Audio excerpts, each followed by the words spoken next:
So, folks, for today's Diaspora Check-In, one of Jamaica's hurdlers, Orlando Bennett, joins us now from Paris as we edge closer towards the competition. This is Orlando's Olympics debut. Whew. Regine, good afternoon, and thanks for taking some time to speak with us, and congratulations, sir, that you made the Olympic team. Well, go on, everything good? Yeah, good afternoon, Mr. Bell. Thank you very much for this opportunity to talk to you. I'm actually good enough. I'm here enjoying the Olympic Village. Yeah, man. This is not, by any means, your first international competition. I mean, you do Carifta, you do Commonwealth, you were at the World Championships last year. How different is this, though? Because them say this is the greatest show on earth. So how different is this one as compared to what you've done over the last few years? I mean, even though I've had so many experiences like major championships, the Olympics has like this different feeling. It's basically an athlete's greatest dream, and it's the greatest honor to represent your country at the highest level. So it's like so surreal.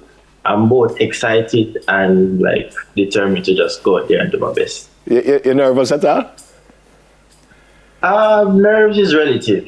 I mean, nerves is good sometimes, but the nerves that I have is more to prove to myself that I can do great things. So that's the nerve that I have. It's not really anxiety that I'm afraid or anything. It's more like I made a comment once when we were at the national championships, and I said, when you're a sprinter in Jamaica and you do well, you're one of the best in the world. At the national championship, correct me if I'm wrong, but I think you tied, you came, well, not tied, but you did the same time as Hansel Parchment in the championships, didn't you? No, I actually did the same time with Rashid Broadwell. With Rashid Broadwell, yeah. And these athletes are the best in the world. How did that make you feel? And say, no, man, I am as good as they come. Yeah, I mean, it's actually an incredible feeling because Rashid Broadwell and Hans Apartment, they're very fast hurdlers running sub-13, 12 lines. So when you're matching up with these athletes and you see that you're actually going through the line with them, you know that you're actually doing something right and you're actually at like a great performance level because Parchment is the defending Olympic champion and Rashid Broadwell is the Commonwealth champion. So I'm going neck and neck with champions. So it's a great feeling. Yep. Wow. So you're there now, and I know track and field doesn't start for another couple of days. How has training been and stuff like that? I mean, training for the first few days was interesting because coming over here, we heard that the weather would have been dry, so it was raining a lot for a few days. So we had to like basically try and warm up and train in the rain. So and plus it was very chilly, so it was like a mixed type of weather. So we had to like,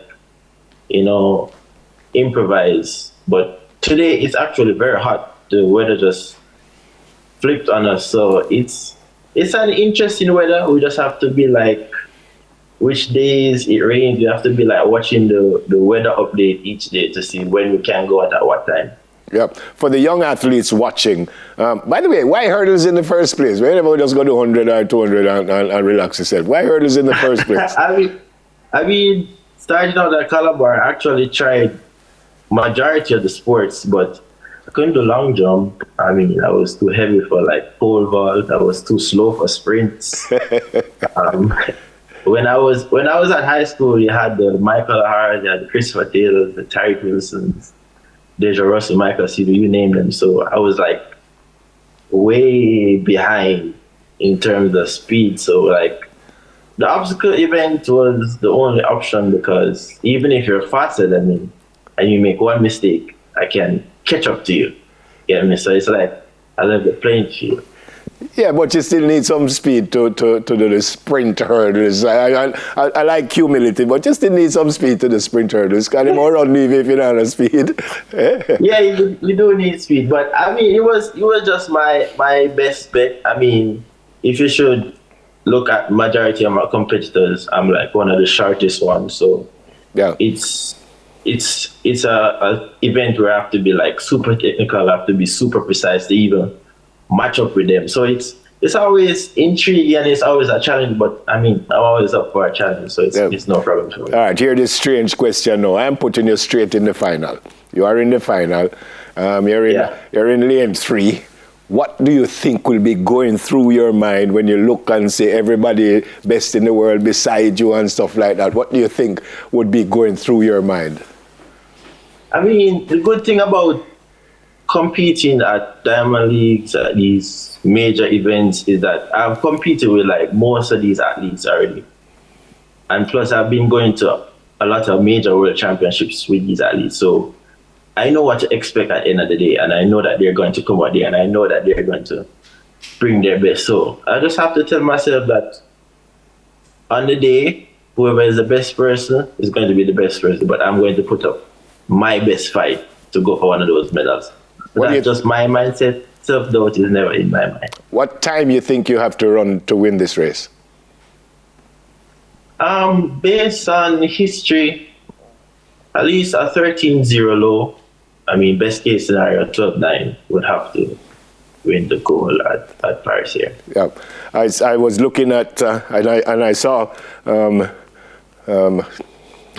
your roommate just now. Looked like him one part of the interview. You should have bring him in so we would have talked to him too. But I was watching him and Oblique having a whole lot of fun taking pictures and stuff. Is that how you kind of relax yourself? Cause you look like you never have no sense a while ago.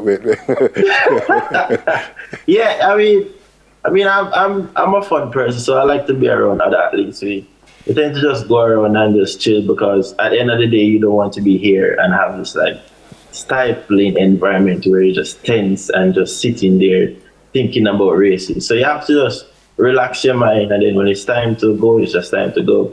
Business time. And he'll up the discuss man for me. See? Tell him we're right with him, and we hope that he will get the goal. I know him listening, so heal him for me. Bridget, it is so good for you to take time out, because I know it's serious times now. I know it's serious times and you're getting ready to perform. So I really appreciate you taking time out to have a chat with us. God bless you. God bless the team. And as you said, you're going to do your best. And you're in the final. I think you're going to be on the podium. All right? I appreciate it, Never. Yeah, man. Blessings and love, my brother. Take care. Heard that first-time Olympian Orlando Bennett. But as he said, he's been to world competitions, and this might not be as difficult for him mentally as you might think. That's it for the Diaspora Check-In.